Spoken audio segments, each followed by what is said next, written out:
Hi, I'm just gonna, under our project description, just to, in case you didn't read this, so FEAST is a collaborative of many organizations, individuals, institutions, working to grow a sustainable local and regional food system which encourages innovation. So to do that, we've had kind of three different initiatives. One has been financing farm and food-based businesses. One has been doing some events to grow public education and interest and support for local food producers and makers. And one has been also kind of building the networks of technical assistance. And we have kind of our signature, I guess I'm going to call it our signature piece, is that we did an event in Rochester last year where we brought together, it was called the Feast Festival, Local Foods Festival and Trade Show. And what happened was we, had the public come and meet their local food makers and growers from not just Minnesota, but from kind of a 3-state region. And we also had buyers from those areas come. And we have gotten some preliminary research back, but most of the people who attended as exhibitors, who were either farmers or food makers, have increased buyers. So they met new people, new businesses to sell their products to, so grocery stores or institutions, that sort of thing. So that is a very tangible sort of outcome we've had.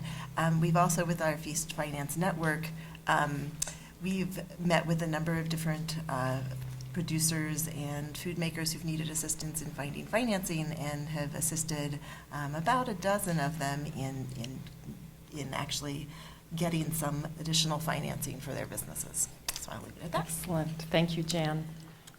I think a couple of things. So we started out with a fairly wide range of folks interested in kind of building local food systems and building kind of the entrepreneurs behind that. And when we sat down together, and as we've worked together, kind of figuring out what that shared vision is sounds so much easier than it really is, because everybody comes with their own culture, their own kind of understanding of various words. So actually being able to kind of even talk together, because I talk about things like this because this is what I've been working in and this is my understanding, but people have very different understandings, and especially something like this that's fairly complex, being able to get people to come up with a shared vision and then and not only be able to articulate it, because sometimes you can articulate it without there really being a shared understanding of what that means. So I think that was one of the challenges.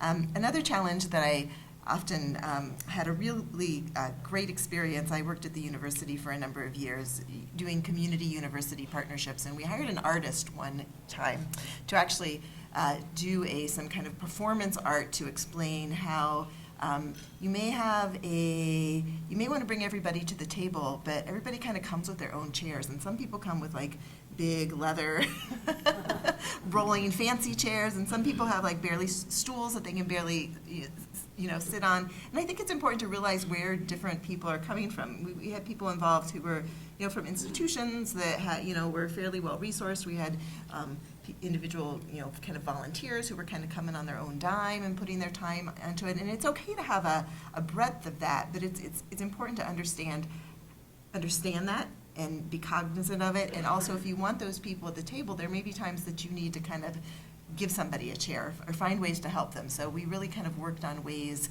that those people that were really engaged and wanted to be involved and could bring something to the table, kind of helping to find the chairs so that the chairs would be a little more even. Jan? So I'd say in addition to laughing, you also want to have good local food because people will come back for Right, that's true. That's true. I would also say be good listeners. I think everybody in the collaboration needs to really listen to each other. I think it's, we're kind of in a move ahead, get things done sort of world, but I think the listening is really important.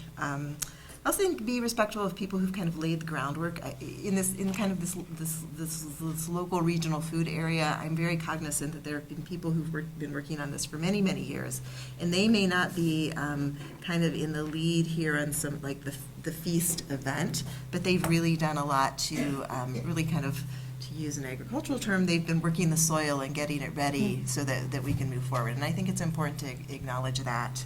And then I would say jump and realize that it's going to be messy and that you're going to make mistakes, but don't spend all the time thinking about doing it without actually doing it. At some point, you just really got to do it and realize that, you're going to make mistakes, but if you can kind of keep kind of a commitment to kind of being open and working through problems and make that commitment to work through problems and realizes you may have differences, but that, in the end, you're all working together, I think that really makes a lot of difference. Good advice.